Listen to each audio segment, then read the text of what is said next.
Assalamualaikum warahmatullahi wabarakatuh. Selamat siang semua. Kami dari kelompok 6 akan mempresentasikan materi terkait analisa PT Yuan Mujira Jaya.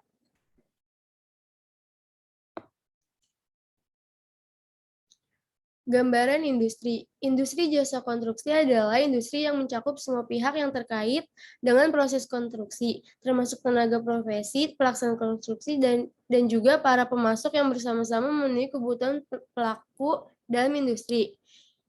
Jasa konstruksi adalah jasa menghasilkan prasarana dan sarana fisik. Jasa tersebut meliputi kegiatan studi, menyusun rencana teknis atau rancang bangun, pelaksanaan dan pengawasan serta pemeliharaannya. Prasarana dan sarana fisik merupakan landasan pembutuhan sektor-sektor dalam pembangunan nasional, termasuk di sektor penambangan, serta jasa konstruksi berperan pula sebagai penyedia lapangan kerja.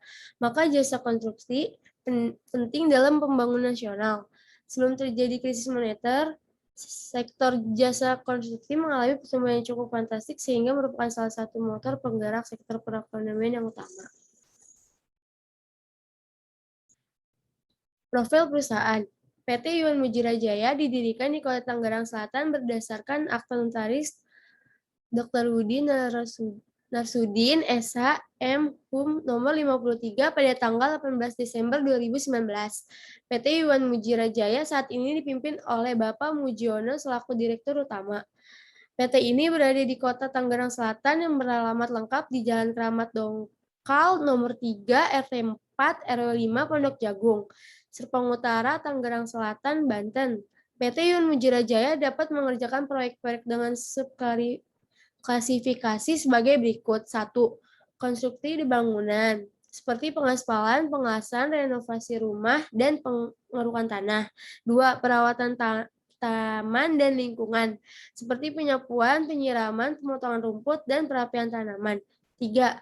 Perdagangan, seperti networking software, komputer, dan perlengkapan komputer, telekomunikasi, serta CCTV dan perangkatnya. Slide selanjutnya akan dibacakan oleh Abiyu. Visi dan misi perusahaan.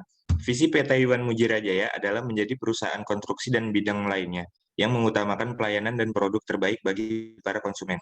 Misi PT Yuan Mujira Jaya adalah akan memberikan kontribusi nilai tambah dan kesuksesan yang signifikan bagi para konsumen, menjadi mitra utama dalam bisnis konstruksi, pertamanan, dan bidang usaha lainnya. Dalam mendukung kebenaran, informasi, dan juga analisis, kami memiliki kesempatan untuk melakukan wawancara dengan Bapak Ahmad Kuswanto. Beliau merupakan manajer proyek dari PT Yuan Mujira Jaya. Pengalaman serta pengetahuan Bapak Ahmad Kuswanto perihal perusahaannya sudah sangat memadai dan dapat dipercaya untuk menjadi narasumber dalam penyusunan makalah ini. Isu budaya terkini. Isu-isu budaya organisasi terkini diantaranya menciptakan budaya inovatif, menciptakan budaya yang responsif terhadap pelanggan, dan menciptakan budaya spiritualitas ataupun budaya organisasi. Dalam penyusunan makalah ini, kami berfokus pada poin terkait menciptakan budaya yang responsif terhadap pelanggan. Dari hasil penelitian yang sudah kami lakukan, dan data menunjukkan bahwa banyak sekali perusahaan yang menerapkan budaya responsif pada setiap pelayanan yang mereka berikan kepada pelanggan. Budaya yang responsif dapat dilakukan dengan adanya kerjasama antar pegawai atau bahkan kerjasama dengan manajer untuk dapat meningkatkan produktivitas pelayanan yang diberikan. Dari hasil wawancara yang sudah kami lakukan, dapat diketahui bahwa para karyawan yang bekerja pada PT Yuan Mujira Jaya memiliki ketertarikan dalam hal memberikan kepuasan kepada pelanggan, terutama dalam hal memberikan pelayanan yang responsif. Menurut Bapak Ahmad Kuswanto, memberikan pelayanan yang responsif juga menjadi nilai tambah tersendiri bagi para pelanggan. Dengan adanya pelayanan yang responsif, para pelanggan merasa bahwa kehadiran mereka sangatlah dinantikan oleh perusahaan ataupun organisasi. Setiap karyawan ataupun manajer akan bekerja sama untuk terus mempertahankan budaya responsif dalam memberikan pelayanan jasa kepada para pelanggan.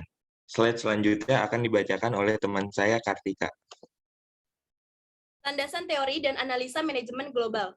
Manajemen global adalah manajemen bisnis dan organisasi dengan ketertarikan kepada lebih dari 2 negara. Kunci sukses perusahaan dalam bisnis internasional bergantung pada perspektif global yang dimiliki oleh manajemen global. Robbins and Coulter tahun 2012. halaman 45. Dalam berbisnis secara global, tentunya kita tidak hanya menguasai satu atau dua ilmu yang dibutuhkan. Kita haruslah mampu menguasai lebih banyak ilmu dalam berbisnis secara global. Tentu juga kita tidak boleh terpaku hanya pada salah satu pandangan mengenai cara berbisnis secara global. Ada beberapa pandangan dalam berbisnis secara global, yaitu parokialisme, etnosentrisme, polisentris, dan geosentris. Banyak sekali upaya untuk dapat mencapai organisasi yang go internasional, seperti melakukan kegiatan investasi, minimal pada pasar global yang dikenal dengan sebutan global searching. Lalu, kegiatan yang lain adalah melakukan ekspor dan impor, serta menggunakan pemberian lisensi ataupun pembentukan waralaba.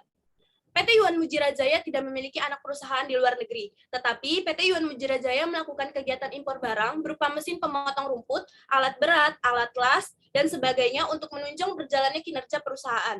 PT Yuan Mujira Jaya tidak melakukan kerjasama bisnis atau waralaba, karena merupakan perusahaan tunggal, tetapi memiliki harapan untuk dapat melakukan kerjasama bisnis di luar negeri. Landasan teori dan analisa tanggung jawab sosial dan etika. Tanggung jawab sosial atau social responsibility merupakan sebuah niatan bisnis melampaui kebijakan legal dan ekonomi untuk melakukan hal yang benar dan bertindak dengan cara yang baik bagi masyarakat, menurut Robbins and Coulter tahun 2016. Manajemen hijau adalah sebuah bentuk manajemen yang mempertimbangkan dampak organisasi terhadap lingkungan alam, menurut Robbins and Coulter tahun 2016. Ada 4 pendekatan yang terjadi di dalam manajemen hijau, yaitu pendekatan hukum, pendekatan pemangku kepentingan, dan pendekatan aktivis. Apa yang dimaksud dengan etika? Kita dapat mendefinisikannya sebagai sebuah prinsip, nilai, dan kepercayaan yang mendefinisikan keputusan dan tindakan yang benar dan yang salah. Perilaku manajer adalah faktor terpenting yang mempengaruhi keputusan seseorang untuk bertindak etis ataupun tidak. Dari hasil wawancara yang sudah kami lakukan, kami mendapatkan informasi bahwa karyawan PT Yuan Mujira Jaya sejauh ini belum pernah melakukan penyimpangan tanggung jawab dalam bekerja. Perusahaan juga selalu melakukan pembayaran pajak secara teratur, memenuhi tanggung jawab sosial seperti memberikan sebuah donasi kepada organisasi sosial dan juga masyarakat. PT Yuan Mujira Jaya selalu menjunjung tinggi etika bisnis dan tanggung jawab sosial. Perusahaan tidak pernah mentoleransi tindakan yang tidak etis seperti halnya diskriminasi dalam suatu sistem remunerasi dan atau jenjang karir para karyawannya. PT Yuan Mujira Jaya baru berada di tahap pendekatan hukum dalam melakukan manajemen hijau, seperti tidak membuang sampah sembarangan, tidak menyalahgunakan peralatan yang ada, dan tidak menimbulkan kerusakan lingkungan dalam melakukan pekerjaannya. Landasan teori dan analisa pembuatan keputusan dalam organisasi. Manajer pada semua tingkatan dan semua area di organisasi pasti akan mengambil keputusan. Artinya, mereka akan membuat pilihan. Mengambil keputusan bukanlah satu-satunya hal yang dilakukan oleh manajer. Semua anggota organisasi akan mengambil keputusan yang mempengaruhi pekerjaannya dan organisasi tempat mereka bekerja. Menurut Robbins and Coulter tahun 2016. Pengambilan keputusan manajer dapat berupa pengambilan keputusan secara rasional, rasionalitas terikat, dan intuisi. Terdapat 2 gaya berpikir yang dapat digunakan oleh seorang manajer dalam mengambil keputusan, yaitu gaya berpikir linear dan gaya berpikir non-linear.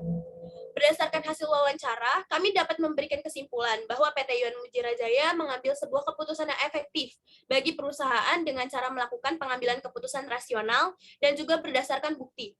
Karena menurut Bapak Ahmad Kuswanto, setiap keputusan yang diambil harus meninjau pokok permasalahannya terlebih dahulu. Dengan berpikir secara rasional, manajer mampu mempertimbangkan segala aspek dan juga menganalisis relevansi informasi yang berupa data-data valid dan juga terpercaya. Gaya berpikir yang senantiasa dianut oleh Bapak Ahmad Kuswanto selaku pemimpin PT Yuan Mujira Jaya adalah gaya berpikir linear, di mana gaya berpikir tersebut merupakan cara pengambilan keputusan yang dipengaruhi oleh preferensi orang untuk menggunakan data serta fakta eksternal dan memproses informasi melalui pemikiran yang rasional dan juga logis. Untuk slide berikutnya, saya serahkan kepada teman saya, Yunika. Landasan teori dan analisa, proses perekrutan karyawan. Menurut Schermerhorn, 1997, rekrutmen atau rekrutmen adalah proses penarikan sekelompok kandidat untuk mengisi posisi yang lowong. Metode perekrutan calon karyawan baru terdiri dari metode tertutup, yaitu perekrutan itu hanya diinformasikan kepada para karyawan atau orang-orang tertentu saja. Metode terbuka, perekrutan diinformasikan secara luas melalui metode seperti memasang iklan pada media massa, baik cetak maupun elektronik. Beberapa teknik seleksi yang sering digunakan dalam proses perekrutan adalah formulir lamaran, data biografi, referensi, dan rekomendasi, wawancara, tes kemampuan dan kepribadian, tes fisik atau fisiologis, tes simulasi pekerjaan, dan assessment center. Setelah mengetahui teknik seleksi, maka harus ditentukan sumber-sumber perekrutan tenaga kerja, yaitu melalui sumber internal dan eksternal. Menurut Bapak Ahmad Kuswanto, perekrutan karyawan pada PT Yuan Mujira Jaya dilakukan dengan metode terbuka dan juga metode tertutup. Tetapi PT Yuan Mujira Jaya lebih sering menggunakan metode tertutup dalam melakukan perekrutan karyawan karena akses lebih mudah dijangkau dan karyawan yang merekomendasikan juga dapat bertanggung jawab jika calon tenaga kerja tidak sesuai dengan kriteria perusahaan. Teknik seleksi yang digunakan PT Yuan Mujira Jaya adalah formulir lamaran, tes kemampuan dan kepribadian, wawancara, serta tes simulasi pekerjaan yang dilakukan dalam jangka waktu 3-7 hari. Perekrutan karyawan bersumber dari lingkungan eksternal karena dapat mempermudah proses pencarian calon tenaga kerja yang baru. Landasan teori dan analisa motivasi karyawan. Motivasi secara sederhana dapat diartikan motivating, yang secara implisit berarti bahwa pimpinan suatu organisasi berada di tengah-tengah bawahannya. Dengan demikian dapat memberikan bimbingan, instruksi, nasihat, dan koreksi jika diperlukan. Siagian 1985 halaman 129. Adapun teori dalam motivasi kerja yaitu teori motivasi Douglas MacGregor dan teori motivasi Herzberg. Douglas MacGregor terkenal karena mengajukan dua asumsi tentang sifat manusia, yaitu teori X negatif dan teori Y positif. Sedangkan teori motivasi Herzberg mengusulkan tentang teori dua faktor, yaitu faktor Heisin atau ekstrinsik dan motivator atau intrinsik. Berdasarkan hasil wawancara yang telah kami lakukan, kami mendapatkan informasi bahwa PT Yuan Mujira Jaya menerapkan teori motivasi Douglas MacGregor dan motivasi Herzberg secara bersamaan dalam motivasi karyawannya. Pada penerapan teori motivasi X dari Douglas MacGregor, manajer akan memotivasi karyawannya melalui cara yang terbilang keras, seperti tidak memberikan toleransi terhadap karyawan yang membuat kekacauan dalam bekerja. Di samping itu, manajer juga menerapkan teori motivator dari Herzberg, di mana manajer akan memberikan penghargaan kepada karyawan yang telah berdedikasi tinggi atas kemajuan organisasi atau perusahaan. Pemberian penghargaan kepada karyawan dapat berupa bonus upah, pengakuan prestasi karyawan, serta kenaikan jabatan bagi para karyawan.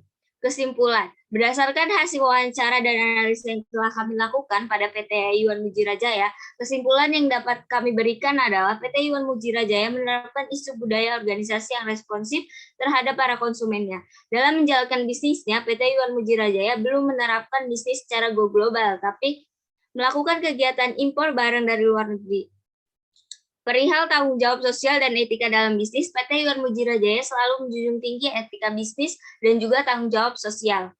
Pada pengambilan keputusan, PT Yuan Mujira Jaya melakukan pengambilan keputusan secara rasional. Gaya berpikir yang dianut dalam pengambilan keputusan adalah gaya berpikir linear sebagai landasannya. Setiap PT Yuan Mujira Jaya melakukan perekrutan karyawan, maka akan dilakukan dengan metode tertutup.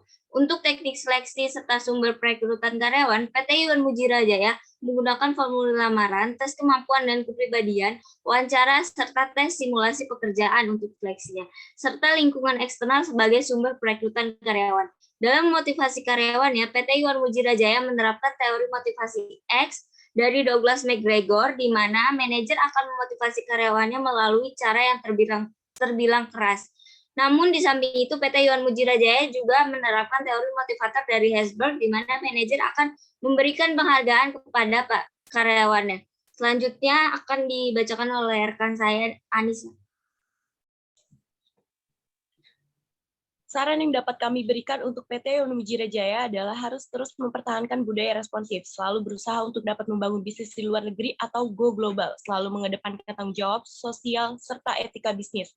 Setiap mengambil keputusan harus selalu menggunakan data serta bukti yang valid. Mulailah melakukan perekrutan karyawan dengan metode terbuka, serta berusaha untuk tetap melakukan pemberian penghargaan kepada para karyawan yang memiliki dedikasi tinggi untuk memberikan motivasi dalam bekerja. Sekian dari kelompok saya, kurang lebihnya mohon maaf. Terima kasih. Assalamualaikum.